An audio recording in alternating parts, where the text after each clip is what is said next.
No problem. So this is Nina Turner, and I'm doing the global generic. Why do you think fans love Wanda and Vision and their relationship so much?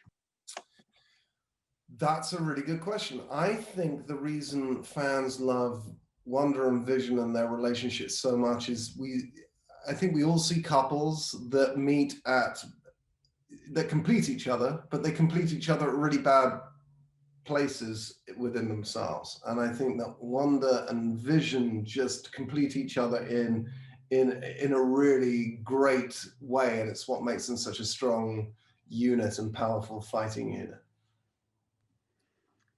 Where do we find Wanda and Vision as this series kicks off? When the series starts, we're going to find Wanda and Vision a little confused. They appear to have found themselves in a sort of idyllic American suburban 1950s black and white life, and they realize they're in some sort of sitcom.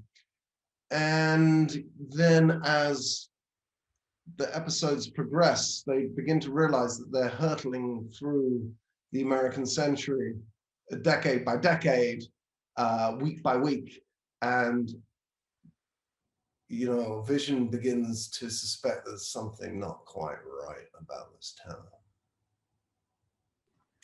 What did you think when you first heard about the concept for WandaVision? I thought it was when I first heard of the concept of this show, I thought it was bananas and brilliant. And Kevin and I had been talking about the Visions, which is a really great comic book series that I love about the Vision in suburbia. And then also talking about the House of M, and it just felt like a really great mashup with some American sitcom stuff thrown in too. Speaking of the sitcom, how did you prepare for the classic sitcom style?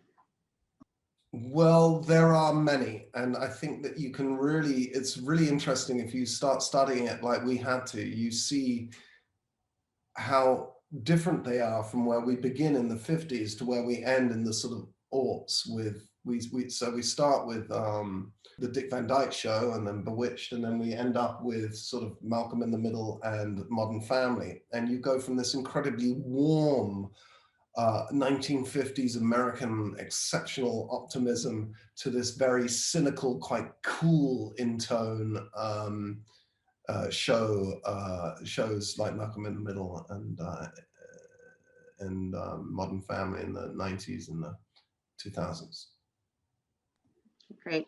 This one is going to be a little tricky, but you'll have to figure out how to get the kind of the question in there. Can you describe the efforts behind the scenes, from costumes to production design to dialect coach, to ensure the classic style was authentic throughout each era? I think one of the things I love about this show is how I think everybody was given free rein to be incredibly creative, and we have some extraordinarily fastidious heads of department like Jess Hall, who I've known for years and made a couple of films with, is the DP, and the amount of energy and effort and hours that were put into making sure that we had a incredibly accurate style of photography for each and every one of these eras, and that was across the board. But the costumes were incredibly accurate, the hair and makeup, the wigs, and all the way through to dialect coaching for Lizzie specifically, to get that sort of strange mid-Atlantic thing that people did in American TV at the time. And indeed the decision by our brilliant director, Matt Shackman, who decided that the first episode had to be shot in front of a live studio audience. I was very resistant to that, but he pushed and he was right, because it gave us that performative style that I think you could feel in those shows of the 1950s. And out of that, did you have a favorite costume?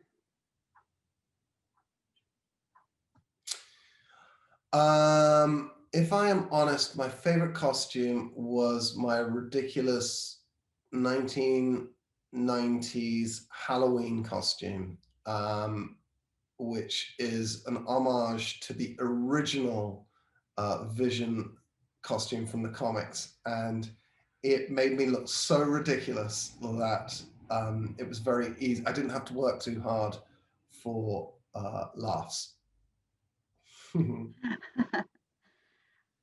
How did the 9-episode series format allow you and Lizzie to explore your characters? So when you're making these big movies, Avengers and so forth, Civil War and all of that, there are so many characters that necessarily your time on screen is curtailed, and you're having to pack an awful lot into a very short amount of screen time. Whereas there's something really expansive about this many hours of television that allowed Lizzie and I to really drill down into each of our characters, and also their relationship, and that was it was a really fun time. Okay, and you did touch on this a tiny bit, but describe the experience of shooting episode 1 in front of the live audience. Okay. So when it came to shooting episode 1, I remember the day that Matt Shackman told Lizzie and I that we were going to shoot it in front of a live studio audience. And I was really recalcitrant. I dug my heels in. I was not keen on the idea. It had been 20 years since I'd been in front of an audience.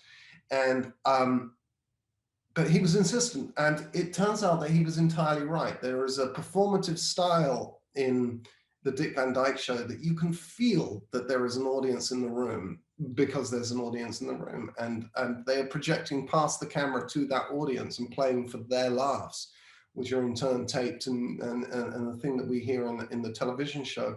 And I think it really bonded everybody together. The crew were wearing costumes.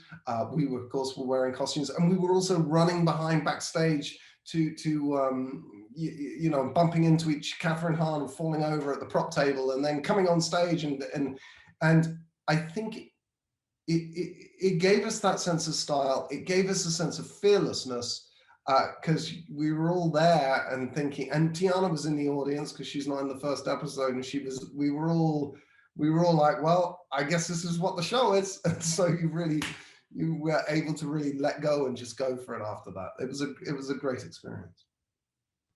Great. Can you talk about working with Lizzie for the series? Yes. So Lizzie and I have been making these movies for quite a bit now, and we got to know each other really slowly. And I guess slowly over time, I slowly realized, it dawned on me that she'd never been late on set once, and I love that. And it turns out that we have exactly the same work ethic, and she's fastidious.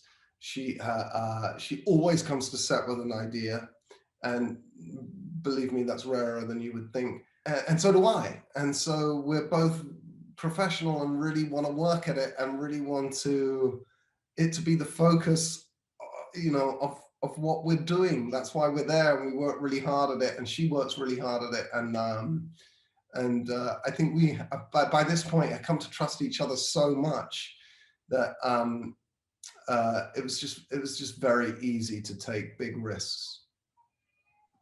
Excellent. That is the end of the generic.